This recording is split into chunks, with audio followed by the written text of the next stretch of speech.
அஸ்ஸலாமு அலைக்கும் வரஹ்மத்துல்லாஹி வபரகாத்துஹு. நான் ஜீனா ஷஹாப்தீன் மன்சூர். குர்ஆனிய சிந்தனை ஜுஸு அம்ம தஃப்சீர் தொடர் சூரா அல் கௌசர். இப்போது அத்தியாயத்தை விரிவாக விளக்க முயல்வோம். அதற்காக அத்தியாயத்தின் ஒவ்வொரு வசனத்தையும் தனித்தனியாக நோக்குவோம். இன்னா அத்தைனா கல் கௌசர், நிச்சயமாக நாம் உமக்கு ஏராளமான நன்மைகளை வழங்கினோம். இவ்வசனத்தில் வரும் கௌசர் என்ற சொல் பௌஅல என்ற சொல் வடிவத்தை கொண்டதாகும். இவ்வடிவம் பெரும்பாலும் கட்டமைப்பு மாற்றம் காணாத பெயர் சொற்களில் வகை சார்ந்ததாக கொள்ளப்படுவதாகும்.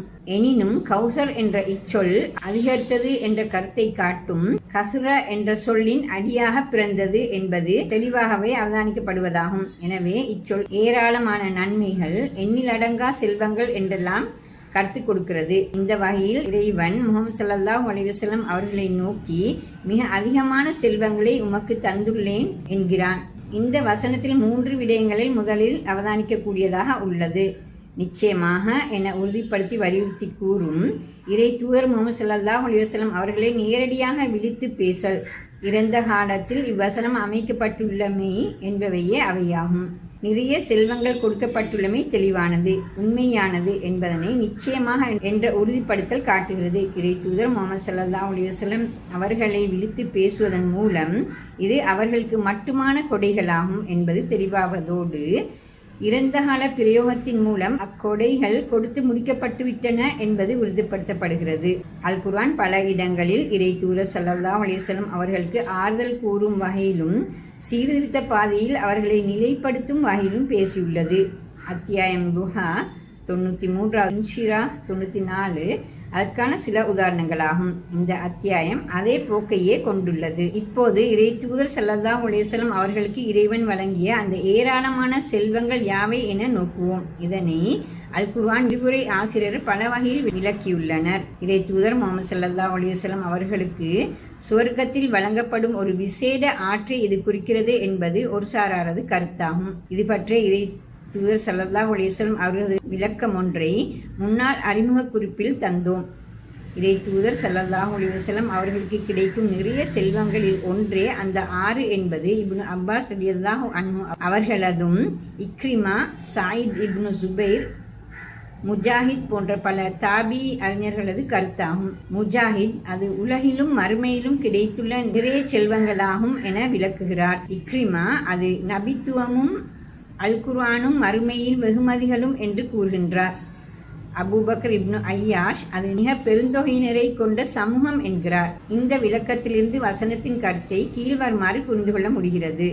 1. முஹம்மது ஸல்லல்லாஹு அலைஹி வஸல்லம் அவர்கள் பெற்ற இறை தொடர்பே மிக உயர்ந்த அருளாகிறது. அதாவது அது சாதாரண இறை தொடர்பன்று. இறைவன் தனது தூதை சமர்ப்பிக்க அவர்களை தெரிவு செய்தமை இறைவனுடனான மிக நெருங்கிய தொடர்பை அவர்களுக்கு ஏற்படுத்தி கொடுத்தது.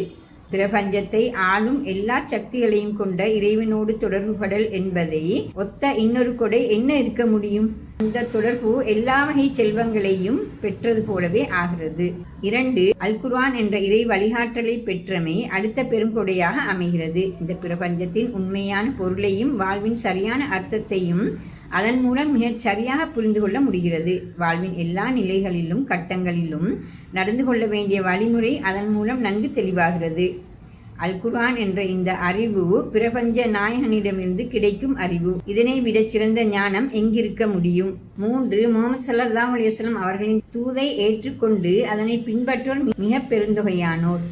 5 கண்டங்களிலும் அத்தூது பரவியது. உலகமெல்லாம் ஒவ்வொரு செக்கனும் உச்சரிக்கப்படும் பெயராக முஹம்மத் எனும் பெயர் ஆகியது. அவர்களது கருத்துக்களும் சிந்தனைகளும் மிக சரியாக தொகுக்கப்பட்டு நிறைய உலக மொழிகளில் பரவியுள்ளன.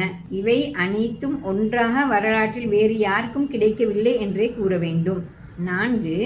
அதி உன்னத நிரந்தர வாழ்வை அடுத்த உலகில், அதாவது மறுமையின் போது இறை தூதர் முஹம்மது ஸல்லல்லாஹு அலைஹி வஸல்லம் அவர்கள் பெறுகிறார்கள். எந்த மனிதனுக்கும் அடைய கிடைக்காத பேரின்பங்களையும் உயர்ந்த அந்தஸ்தையும் அங்கே அவர்கள் பெறுவார்கள். இவை அல் கௌசர் மிக அதிகமான செல்வங்கள் என்ற சொல் தரும் அடிப்படை கருத்துக்களாகும். இறை தூதர் முஹம்மது ஸல்லல்லாஹு அலைஹி வஸல்லம் அவர்கள் இவ்வுலகில் செல்வங்களை அனுபவிக்க விரும்பாது அவர்களை தமது வாழ்வு பற்றி விளக்கியவாறு ஒரு வழிப்போக்கனை போன்று வாழ்ந்து சென்று விட்டார்கள். எனவே மிக அதிகமான செல்வங்களை இறைவன் அவர்களுக்கு கொடுத்தான் என சொல்லும் போது அதை மேலே விளக்கிய 4 வகை செல்வங்களையும் குறிப்பதே பொருத்தமானதாகும். இம்முதல் வசனத்தின் தொடராக அடுத்த வசனம் அமையப்பெற்றுள்ளது. ஃபஸல்லி லிரப்பிக வன்ஹர். எனவே உமது இரட்சகனுக்காக நீர் தொழுது பலியிடுவீராக. மிக அதிகமான செல்வங்களை இறைவன் கொடுத்தமைக்காக அவனுக்கு நன்றி செலுத்துமாறு இவ்வசனம் முஹம்மது ஸல்லல்லாஹு அலைஹி வஸல்லம் அவர்களை பணிக்கிறது. அந்த நன்றியின் வடிவத்தையே தொழுகை என இவ்வசனம் முதலில் கூறுகிறது. அடுத்து செல்வங்களை மக்களுக்கு தர்மமாக வழங்குவதை அதன் இன்னொரு வடிவமாக குறிப்பிடுகிறது. அதனையே மிருகங்களை அறுத்து பலியிட்டு மக்களுக்கு வழங்குதல் என கூறுகிறது. தொழுகை இறைவனை பெருமைப்படுத்தும், அவனது புகழை சொல்லும் சொற்களையும் செயல்களையும் கொண்டதாகும். நன்றி செலுத்தல் என்பது அதுவே ஆகும். இந்த வகையில் தொழுகை நன்றி செலுத்தலின் பூரண வடிவமாக அமைகிறது.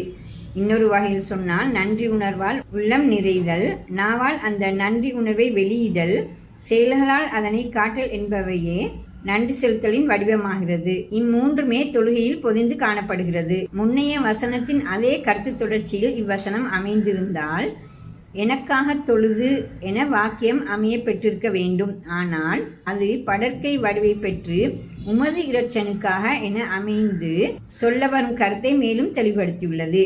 வணக்கத்திற்கு உரித்தானவன் என காட்டும் இறை பண்புகளில் மிக நெருக்கமானது இரட்சகத்தன்மையாகும். அந்த வகையிலேயே இரட்சகனை தொழுதல் என்ற கருத்து இங்கு காட்டப்பட்டுள்ளது. இறை தூதர் முஹம்மது ஸல்லல்லாஹு அலைஹி வஸல்லம் அவர்களுக்கு மிக பெரும் செல்வங்களை இறைவன் வழங்கியுள்ளான் என்ற ஆரம்ப வசனத்தின் கருத்து இரட்சகனின் வளர்ப்பையும் கவனிப்பையும் அதன் அடியான அருளையுமே காட்டுகிறது.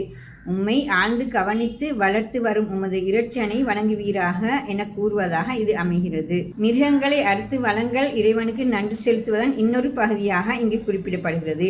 அல் குர்ஆன் இறை தூதர் முஹம்மது ஸல்லல்லாஹு அலைஹி வஸல்லம் அவர்களுக்கு வழங்கிய அருள்களை கூறும்போது அதற்கு நிகரான முறையில் மக்களோடும் நடந்து கொள்ளுமாறு வேண்டுகிறது. உதாரணமாக அத்தியாயம் துஹாவில் 93 கேட்டு வருபவரை விரட்டாமை, அனாதையை கொடுமைப்படுத்தாமை என்பவற்றை இறைவன் வழங்கிய அருளின் பின்னால் கட்டளையாக அல் குர்ஆன் போதிக்கிறது. அந்த வகையில் அக்கால வாழ்வின் பிரதான சொத்துக்களில் ஒன்றான மிருகங்களை பலியிட்டு மக்களுக்கு வழங்குமாறு அல் குர்ஆன் இங்கே கூறுகிறது.